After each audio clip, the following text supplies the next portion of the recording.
by the Bavarian government, who issued an edict forbidding all secret societies. They seized documents which exposed the workings of the order and became convinced that they were planning to take over the world by way of revolution. So concerned were they issued an official document to the governments of Europe called the Original Writings of the Order of the Illuminati. Sadly, the powers of Europe did not take the warning or the Illuminati seriously. In 1790, the famed occultist and magician Cagliostro was arrested by the Inquisition in Rome. He told them that he had been initiated into the Illuminati in 1783 and was shown a book which stated that Illuminism was a conspiracy directed against thrones and altars, and that the first blows were to attain France. The first Illuminist overthrow of a nation was the French Revolution. Most of us in our world history classes were pretty much taught that the French Revolution was glorious and that the French monarchy was terrible, and so the public finally rose up and broke into the Bastille and took the guns and went out and had a revolution and kicked out the monarchs. That's what we grow up with, but that's not the fact of the matter. A group of radicals surfaced in France known as the Jacobin clubs that were organized under the direct inspiration of the Bavarian Illuminati. In 1793, Alois Hoffmann, the editor of the Vienna Journal, wrote, "I shall never cease to repeat that the French Revolution has come from Masonry and the Illuminati." The Jacobins vowed to destroy the monarchy and sought to establish what they called a new world order. The French government was the most liberal in all of Europe, was the least likely to be in need of a revolution. In 1789, an artificial shortage of grain was created by Illuminist manipulations of the grain market. This produced a famine so intense that it brought the nation to the edge of revolt. The conspirators held up the food supplies and blocked all reforms in the National Assembly to exacerbate the situation, and the populace starved. With the Jacobin propaganda, the people blamed the monarchy, King Louis XVI, and his queen, Marie Antoinette. Antoinette is famous for having said, "Let them eat cake," in response to the starvation of the people.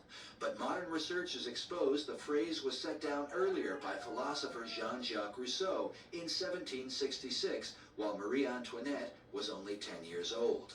As one source writes, the saying was attributed to Marie Antoinette in 1789 by radical agitators who were trying to turn the populace against her. As a result of such lies and propaganda, King Louis XVI and his queen were overthrown and murdered on behalf of the revolution. King Louis seems to have been a more compassionate ruler than historians often credit him for. When the revolutionaries broke into the royal palace, his Swiss guard was slain because they were ordered not to fire upon the people. At his execution, Louis said, "I pardon those who have occasioned my death, and I pray to God that the blood you are going to shed may never be visited on France." The Bible says concerning governing authorities, there is no power but of God. The powers that be are ordained of God. Whosoever therefore resist the power, resist the ordinance of God, and they that resist shall receive to themselves damnation.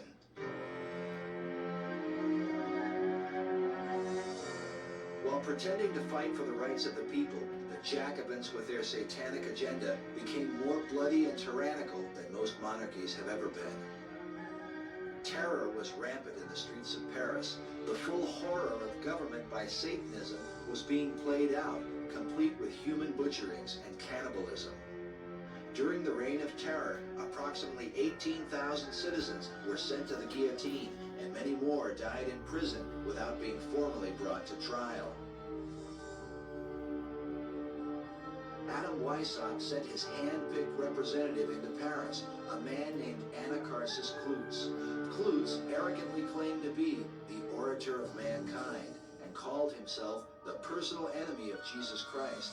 He then set about to remove all traces of Christianity from France. He even abolished Sunday and attempted to create his own calendar. But perhaps the most ghastly and horrific element of the French Revolution was a program that would set a pattern for wicked governments ever after. In 1793, the revolutionary leaders embarked upon a fearful new project called depopulation. They attempted to reduce the population of France, which at the time was 25 million, they decided they were going to reduce that down to 16 million. Why? Because there was high unemployment as a result of the French Revolution. So their answer to unemployment was kill about 9 million people.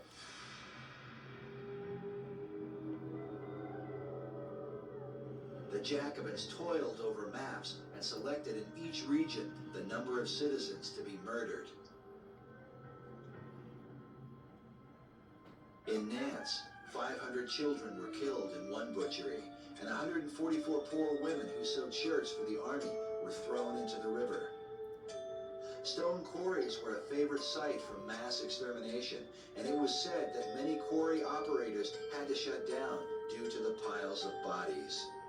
While the depopulation program failed to achieve its goal of slaughtering 9 to 17 million people, the death toll taken at the time records about 300,000 murdered.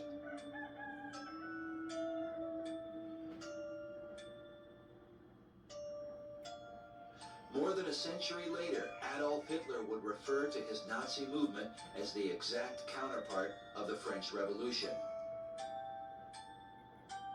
Dr. Brzezinski, the former National Security Advisor in 1993, estimated that in the 20th century, 167 to 175 million lives were deliberately extinguished by politically motivated carnage. Many have come to believe that such carnage began with the Jacobin depopulation program. In time, the Jacobins desired to foment a second revolution in America. They wanted to bring the French Revolution over to America, which was after the American Revolution. But the American Revolution didn't turn out the way the French Revolution did. Christianity remained very strong and a strong part of the new American government, where religion was eliminated in France by the French Revolution. So the French didn't like that. They wanted to come and have re-revolution in America. In 1785, the Columbian Lodge of the Order of the Illuminati was established in New York City. Oddly enough, the Illuminati were supported by some Americans, most notably Thomas Jefferson. Jefferson publicly defended Adam Weishaupt and attacked those who wrote exposures of the Illuminati. Alexander Hamilton, the Secretary of the Treasury, charged that Jefferson had helped to foment the French Revolution, while the Reverend Jedediah Morse, the father of Samuel B. Morse, who invented the telegraph, declared that Jefferson was an Illuminatus. Like Weishaupt and those who began the French Revolution, Jefferson had his own contempt for the gospel of Jesus Christ and set about to write his own version of it, now known as the Jefferson Bible. In a letter to John Adams, he wrote, "In the New Testament, there is internal evidence that parts of it have proceeded from an extraordinary man, and that other parts are of the fabric of very inferior minds. It is as easy to separate those parts as to pick out diamonds from dunghills." Among those parts of the gospel that Jefferson considered to be dunghills were things like the virgin birth, the miracles of Jesus, and the resurrection of Christ, about which the Apostle Paul wrote, "If Christ be not raised, your faith is in vain." Yet all of these things were cut out of Jefferson's version of the New Testament. In the Bible, God says, "Ye shall not add unto the word which I command you, neither shall ye diminish anything from it, that ye may keep the commandments of the Lord your God, which I command you." The Bible also says, "If any man preach any other gospel, let him be accursed." Concerning the book of Revelation, Jefferson wrote, "It is between 50 and 60 years since I read it, and I then considered it merely the ravings of a maniac, no more worthy nor capable of explanation than the incoherences of our own nightly dreams."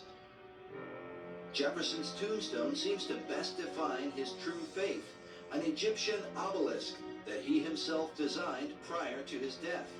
Like the all-seeing eye, the obelisk is a symbol of the ancient mystery religion, the same worship of Freemasonry and the Illuminati. The idea of the Illuminati, or of a plan for the overthrow of nations, was not always considered the stuff of conspiracy theorists and fanatics. It was written of by men like